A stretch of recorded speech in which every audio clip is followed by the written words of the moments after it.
Se tem uma coisa que a extrema-direita no mundo tem feito muito bem, e não apenas no Brasil, mas também em outros países, é monopolizar o debate e estar sempre na ofensiva e nos forçando a reagir ao que eles dizem, e nos forçando a ser reativos às pautas que eles propõem.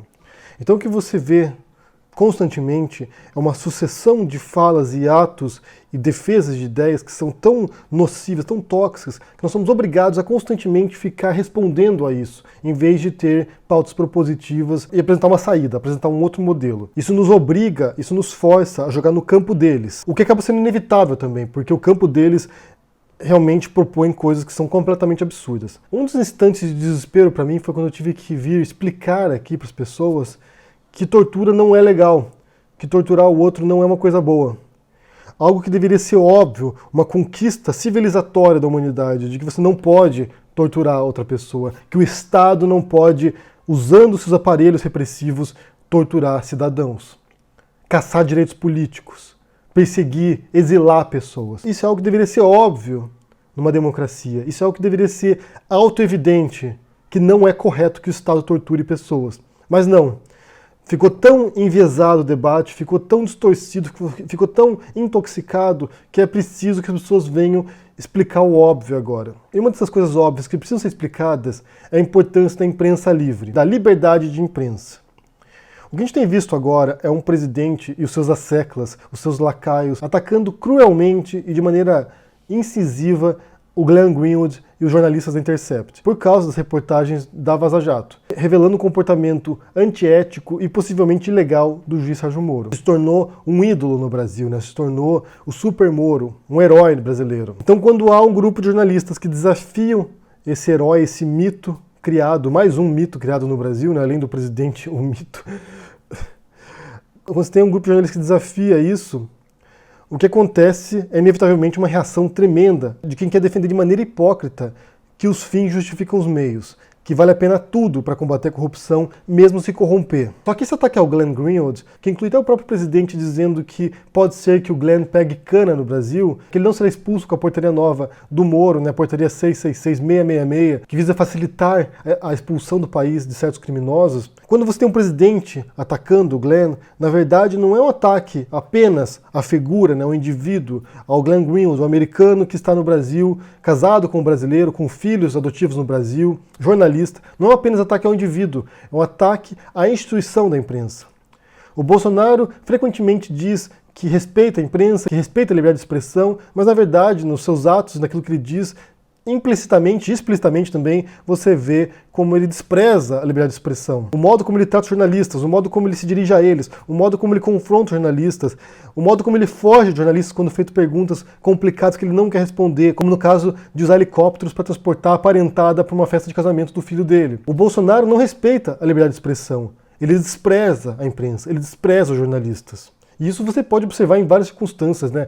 Bate-boca com jornalistas da Folha, atacando, dizendo que uma jornalista era idiota, sempre com essas mitadas dele, né? Vamos botar entre aspas essas mitadas, porque na verdade são babaquices que ele utiliza para tentar intimidar os demais. Então o ataque, repito, não é contra o Glenn Greenwald, não é contra o jornalista, mas é contra a imprensa. É contra a imprensa livre, é contra a possibilidade das pessoas virem aqui num jornal, numa revista, numa televisão, numa rádio, criticarem o governo e exporem também os erros do governo. E os erros dos poderosos também. Vale lembrar, e isso também é outra coisa autoevidente, outra coisa óbvia, que a imprensa livre é um dos pilares das democracias.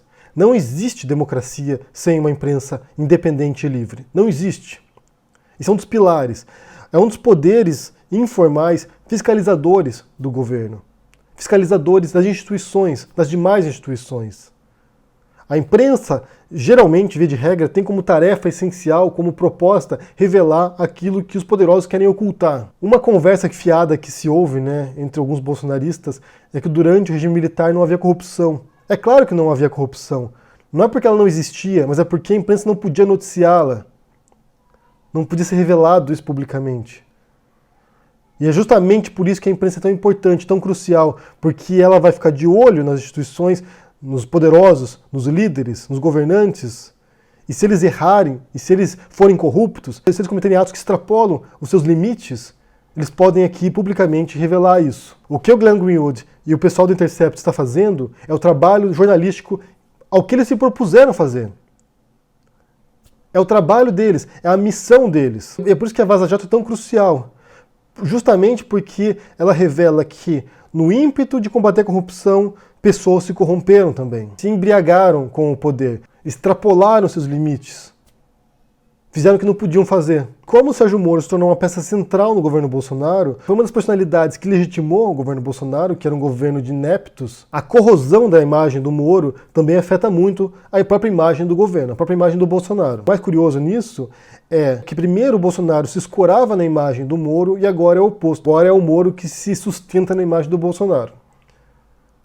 O jogo virou. E outra coisa também que é comovente é você ver a reação internacional dessas notícias agora, dessa perseguição contra o Glenn Greenwald. Você tem jornalistas do mundo inteiro se pronunciando, órgãos de imprensa pelo mundo que estão agora dando apoio ao Glenn. Porque eles compreendem também esse papel e eles compreendem que na medida que vai corroendo também as democracias, isso vai se contaminando, isso vai se espalhando pelo mundo. O problema no Brasil agora não é um fenômeno local, regional brasileiro. Isso também afeta outros países.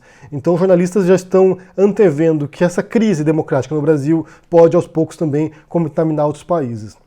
O próprio Trump também tem esse perfil, né, de ser combativo com a imprensa, de uma retórica extremamente agressiva contra os jornalistas e que leva também a atos contra os jornalistas, estimula a população a criminalizar a imprensa. Porque quando você vai inflamando as pessoas, tendo essa animosidade contra a imprensa, isso em algum momento pode se reverter em atos também, em crimes, em violência. É por isso que nesse momento, todos nós que somos em defesa da democracia, devemos defender também a imprensa livre. E aqui imprensa livre, gente, não quer dizer imprensa apartidária, não quer dizer uma imprensa imparcial. Porque historicamente, quando se observa, a imprensa sempre teve vieses, né? Imprensas mais liberais, jornais mais conservadores, jornais mais de esquerda. Isso não é um problema. Ter um viés ideológico na publicação nunca foi um problema para a imprensa. O fundamental, isso sim é uma missão jornalística, é se fiar aos fatos. É você respeitar a realidade. É você respeitar o mundo real. É você olhar lá fora e você escrever de acordo com aquilo que você está vendo. Não inventar notícias, como faz um grupo de jornalistas, entre aspas, pró-Bolsonaro. Então nossa missão, repito, é defender a imprensa livre. Justamente porque não existe democracia sem isso. O destino do Glenn Greenwald, em grande parte também, é o destino da democracia brasileira. E é muito curioso a gente ter um repórter norte-americano simbolizando agora a crise democrática no Brasil. Eu quero saber o que vocês pensam sobre esses ataques agora, tanto do governo, tanto do Bolsonaro, quanto dos bolsonaristas contra o Glenn Greenwald, contra a Intercept. O que vocês pensam que isso representa e onde isso pode levar? Se vocês pensam que as instituições ainda estão funcionais e serão capazes de proteger o Glenn Greenwald de qualquer desmando do governo, ou se a gente deve ficar preocupado com isso. Digam o que vocês pensam, eu quero saber o que vocês pensam. Deixa aqui no comentário, deixa o joinha, assine o canal da Carta Capital e a gente se vê por aí. Abraço e até mais.